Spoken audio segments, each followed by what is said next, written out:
Hey there, guys. All right, today we are back with some more overly sarcastic productions. I feel like I'm going to sneeze. Apparently, I've got a yawn too. This is Fables and Folktales: The Snow Queen. Now, because it has snow in the title, I'm making this a winter Christmas upload. So, of course, had to bring out R2D2 with the Santa hat, Christmas sweater. It's only natural, right? It's only natural. It's as things should be. I don't know. I don't know if I want to title this one Fantasy Author Reacts or Historian Reacts.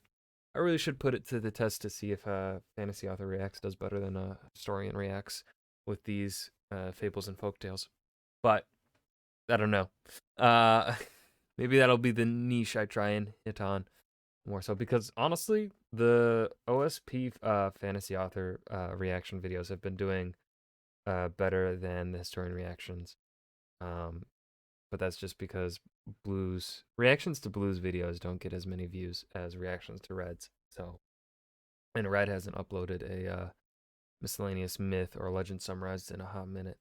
But anyways, that's tangent for another day. We are here to learn about the Snow Queen. But before we do, make sure you go and check out the links in the description box below. I would love it if you join the Discord and follow me over at Twitch. And please do go check out my gaming channel here on YouTube, where I just upload old streams and dumb clips from Twitch. So, yeah, go ahead and dive right in. When we think of mythology, we usually think of ancient times. Old gods, long-dead heroes, half-buried statues, and crumbling friezes, etc., etc. But if you want to get technical, mythology is basically just a glorified subset of folklore, the space of stories, beliefs, and knowledge passed down through the generations in a specific culture. And folklore does not feel ancient. At its oldest, folklore is old-timey. But since the term folklore defines the entire space of cultural knowledge and oral tradition, folklore feels very much present and alive, and unlike— Yeah, I would say a fable and a folklore. I would essentially just, I would use folklore as kind of intermix it with or be interchangeable with mythology, because it is mythology. It serves largely the same purpose, though. Of course, if you want to be, I don't know, like there will be gods and stuff in like folklore and stuff like that, but anyways, like myths, people write new folk and fairy tales all the time. Personally, I'd make the distinction that myths are stories that have almost fallen out of the folklore, no longer preserved as an active part of— Oh, clever Red. Okay, make me feel dumb with your smartness. All right. the culture they're in, but remembered as an important formative part of an older social arrangement. You can't exactly write new myths, because myths are by definition in the past, but you can absolutely write new fairy tales, and that was the You know what? I think I agree with her. Yeah. You know what?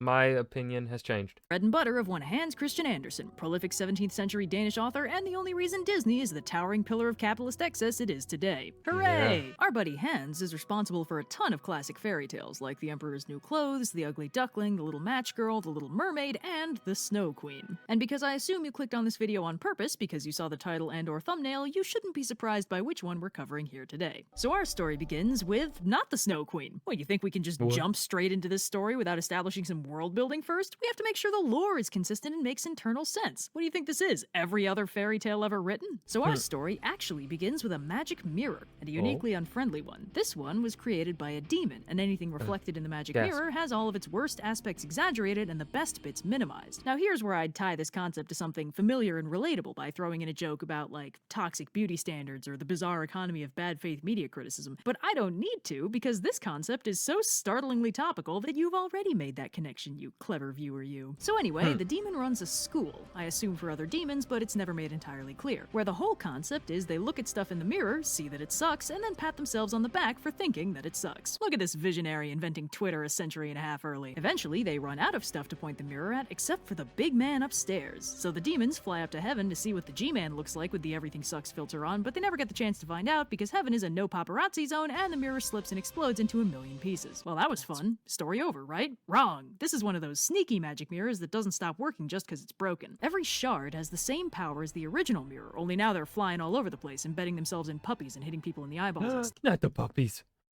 stuff. And when they do, they stop people from being able to see the good in anything. But that's getting off lightly, since if the mirror shard hits them in the heart instead, that also stops them from feeling good ever again. Now our story actually Murder dog?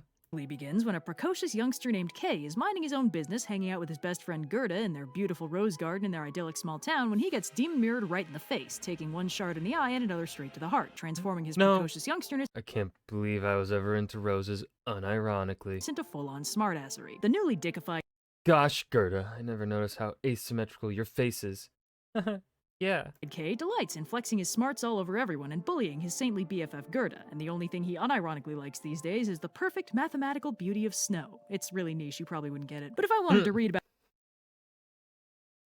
an insufferable small child mistaking math skills for having a personality, I just read the early life section of the Wikipedia page I don't have. Instead, we get our inciting incident when Kay decides it'd be very smart of him to tie his sled to a random big fancy sleigh in the town square, which promptly bolts out of town and into a raging blizzard. Kay freaks out till the sleigh driver sheds her luxurious fur coat and reveals herself to be the cold and deadly Snow Queen, ruler of Smash. Hi. winter, mistress of the snows, and also the most beautiful thing Kay has ever seen. Kay decides that being kidnapped is pretty cool, actually, and regales the Snow Queen with his multiplication skills all the way to the North Pole. It's like Santa, but backwards, and also a crime. But if you think this story is going to be about the title character, think again. Instead, we pop back into So tragic, really. He was kind of a smartass. town to find that since Kay went missing in the dead of winter, everyone thinks he's straight up dead. Gerda mourns for months, My best friend is dead. but she's finding it a bit difficult to get closure and move on with her life when every time she cries about how her best friend is dead, the birds and sunshine No way, Gerda. You just gotta look harder. chime in to tell her that no way, girlfriend, he's totally still out there somewhere. Little known downside to Disney princess powers. But eventually, Gerda starts thinking maybe those birds might be onto something, and she heads down to the river to see if she can find some sign that Kay didn't fall in and drown. But when she climbs into a boat to get a closer look, she drifts out onto the open water and is carried away. What? Are there no parents in this town? So Gerda washes up near a very colorful house surrounded by a beautiful flower garden, and a friendly little old lady hobbles out to Oh dear. help her. But don't get too comfy. Fairy tale little old ladies are never what they seem to be, and this one is no exception. When Gerda Yeah. fills her in on the whole missing bestie situation, the little old lady uses Is that better, dearie? Is what better? magic to make her forget all about Kay, so she'll stay with her instead. No. Hey, old ladies get lonely sometimes. Call your grandmas. Anyway, Gerda stays with the flower witch for a while until she spots a Ah! rose and suddenly remembers the whole plot thing. She bolts into the woods and is very disturbed to realize that it's already autumn. The roses helpfully reassure her that Kay's not dead, at least not yet, but that doesn't really get her any closer to finding him. But while she's sitting around feeling sorry for herself, a crow lands nearby You okay there, champ? Caw! and asks if she's okay, officially winning him the coveted gold medal for most responsible adult in this story. She fills him in, and the crow I'm not sure he's your smartass, but we've got a smartass. says he might have seen Kay during a recent competition for the local princess's hand in marriage. The princess is a bit of an intellectual, see, but she's also really bored, and she wants to make sure she gets herself a husband who's actually interesting. So she summoned all the handsome, eligible dudes in the land for a little tea and conversation, but all of them ended up disappointingly flustered except for one spunky, ragged youngster who strolled into the palace totally unfazed and is genuinely more interested in intellectual conversation than he is in marrying the princess. Gerda thinks that There can't be that many smart kids, right? does sound like a Kay thing to do, so the crow sneaks her into the Thank you, ma'am. Anytime, darling. Caw! castle with the help of his crow girlfriend who lives in the palace. Gerda finds the princess and her new prince, but surprise, it's not Kay. Very distraught, she explains the mishap to the prince and princess, who handle the whole breaking and entering thing very graciously, all things considered. They get Gerda a good How'd you like to make sure we never have leftovers again? Gasp. Caw! night's sleep and reward the crows for their kindness by giving them official court positions, which is hilarious. When Gerda wakes up, they give her warm winter clothes, lots of food, a solid gold carriage, and a crew to drive her around in it. Very nice. But if you think a solid gold carriage sounds like it might be a bit dangerously ostentatious, congrats, you've put that together faster than either of these very intellectual royals. The minute Gerda reaches the woods, she's immediately jumped by a gang of bandits who kill all the attendants, steal the carriage, and are about 15 seconds away from killing her too when the young daughter of the bandit Wait, Mom! Can I keep her? Leader jumps in and says she'll take Gerda as her playmate instead. The robber girl takes Gerda's fancy winter clothes and says she'll keep her safe as long as she doesn't make her mad. And with the situation officially in the uh-oh zone, the crew head to the bandits' castle, which is apparently a thing bandits can have now. While the rest of the gang is celebrating the haul, the robber girl shows Gerda around her place, which is mostly full of captive animals the robber girl has taken as pets. Red flag, the girls sleep cuddle up together, which would be kinda cute if the robber girl wasn't holding a knife the whole time. But when everything quiets down, the animals sneakily fill Gerda in on what they know. One of the birds says she saw Kay riding in the carriage of the Snow Queen, and a reindeer tells her the Snow Queen probably took him to her castle on the Arctic island of Spitsbergen. The next morning, Gerda Of course I'll help you find your friend. tells the robber girl what's up, and she decides to help her out, because she actually really doesn't like seeing her sad. In fact, she's realized she doesn't like anyone being sad. When the rest of the bandits head off to rob more people, the robber girl steals her mother's gloves and a bunch of food, bundles Gerda onto the reindeer, and sends them on their way. Well, Okay, problem solved. that could have certainly gone worse. Gerda and the reindeer traipse northward through the cold and snow until they eventually run across a hut Finger left at the glacier. and find a helpful old lady inside who warms them up, feeds them fish, and gives them directions to another little old lady who can help them out more. After a little more scenic reindeer riding, they find the second old Ah, this one's a tough customer. lady's hut, which is almost entirely underground, and while Gerda warms up by the fire, the old lady privately tells the reindeer about Kay's whole thing with the mirror shards. The reindeer asks if What if you gave her the strength of 10 men? So she can freeze to death 12 times faster? there's some way to give Gerda enough power to beat the Snow Queen, and the little old lady says there's no power she could give her that's more impressive than the one she already has, aka her Disney princess powers, where she is so gosh darn pure and innocent that literally everyone loves her and wants to help her out. Oh, so we're diegetically acknowledging that's unusual?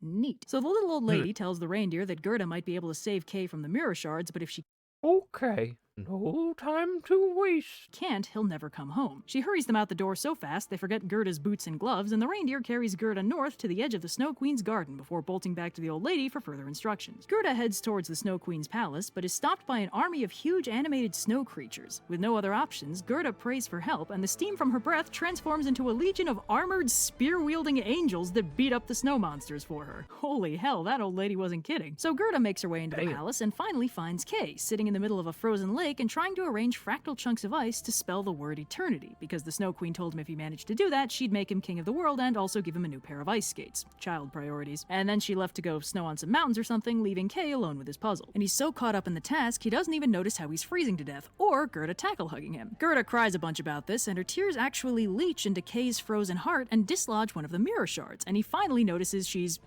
there. Gerda sings a song from their childhood, and Kay starts crying, dislodging the other mirror shard from his eye, and he finally notices that this place straight up Gerda, I can't feel my butt. blows. Gerda kisses away his frostbite, just go with it. And as the puzzle Alright, it's a cute story. solves itself behind them, they head out of the palace together, finding the reindeer has returned with another reindeer in tow so they can both get a ride out of there. As they backtrack and check in on all the people who helped Gerda along her journey, she fills Kay in on how much of a process it was. And in fact, it seems to have been even more of a process than we thought, because once they finally reach their hometown again, they realize they apparently went through puberty and are now grown-ass adults. Seems like that'd be kinda hard to miss, but I guess they were very busy. And with that beautiful tale of childlike innocence concluded, we are left with zero loose ends or dangling plot threads, except for the part where they never actually dealt with the main antagonist title character and she just kinda wandered off. What, was she played by Dwayne "The Rock" Johnson or something? Could they not afford to have her on screen for more than a minute? So, the moral of this story is, don't follow beautiful women into blizzards, and if you're having Shit. I'm not fuck. I thought, what you're supposed to do. Shit. problems, try crying. Genuinely surprised the demon mirror doesn't feature in more urban fantasy settings. It's the perfect MacGuffin. You could have the characters retrieving pieces of the demon mirror from the people who have been infected, and maybe the bad guys trying to get the pieces too so they can reassemble the mirror. Okay, never mind. I realize I've just reinvented the Shikan Jewel and the Plot of Inuyasha. Considering what I named my comic, it'd be frankly shameful if I couldn't draw Auroras at this point. As Fables and Folktales, the Snow Queen. Yeah, this is, I don't know, honestly, this is kind of what the kind of jumping around and simple solutions of folktales is kind of what I like about them. That's kind of like, when it comes to when you're reading certain things, right? Or consuming any form of media, I think just going in, right, there are certain expectations to have when you're reading like a folktale, especially depending on when it was written. I'm gonna sneeze. No, I don't want to sneeze. into a yawn again. Holy shit. When you read certain things, right, you gotta have certain expectations. Folk tales are going to have, you're gonna have the, you know, the stories are gonna progress roughly kind of, they're kind of gonna play out the same way. And that's totally cool. I like that about folk tales. That's what draws me to folk tales. Um, I try and write a couple of folk tales in my novels. And actually, I have one with a powerful winter, like sort of maybe deity. She's called the Goddess of Winter, I think is what I call her. She has a couple titles. I'm not gonna say them all just because I can't remember them off the top of my head right now, because I write a lot. Um, uh, um, but yeah, it doesn't play out the same as the Snow Queen fable here. It's a different kind of story. But uh, yeah. Um, and then like when you read sci-fi, you're gonna go in with different expectations than you do with fantasy, right? There are different tropes for the genres. Folktale is a genre of its own. It's a subset of the wider fantasy genre, I guess you could say. Um, but or you could say modern fantasy is a subset of folktale. I wonder how that is defined. I wonder whether, or is folktale completely separate from fantasy, even though it has fantastical elements to it? I don't know what they define it as. um, Although actually folktales, I think in general would just be labeled as classics in a bookstore. I don't know. I'm just rambling here. Um, but yeah, uh, right, like what Red was pointing out there at the end is kind of probably that's a bit of a hint as to what kind of stories maybe Red likes. Of course, you can still appreciate them, but you're gonna obviously have your preferences, right? Um, Red pointing out like, okay, we're just moving on from that. Okay, weird. And she could also be just doing it for comedic points because I'd also have done the same. Um, uh, especially when you're analyzing a text as much as Red, so that you can then retell it in the format that Red does, right? You're gonna analyze it a bit more and be more probably you're gonna notice more things that might be seemingly missing, perhaps. Which is totally cool, right? Like I love Red. I'm not like saying anything negative here. I love the way Red conveys and tells stories. Um, just my personal opinion on like folk tales, like that sort of thing that Red was pointing out is kind of something I expect when it comes to folk tales. I feel like. Um, but also, if that doesn't do it for some people, that's not gonna do it for some people, right? People have different tastes. Sometimes that missing information is acceptable for some, unacceptable for others. Blah blah blah blah blah. I'm rambling and saying the same thing like 5 times here at the end. This was a great video. I've been wanting to watch it for a while, but I just kept waiting. Like I was wanting to watch it earlier this year, but then I was like, well, it's no longer winter. So I'm gonna wait until it's Christmas time. So here we are. R2D2 with Santa Hat. This was Fables and Folktales, the Snow Queen. I hope you guys enjoyed. Remember to hit that like button and subscribe for more. And I will see you guys in the next video. Peace.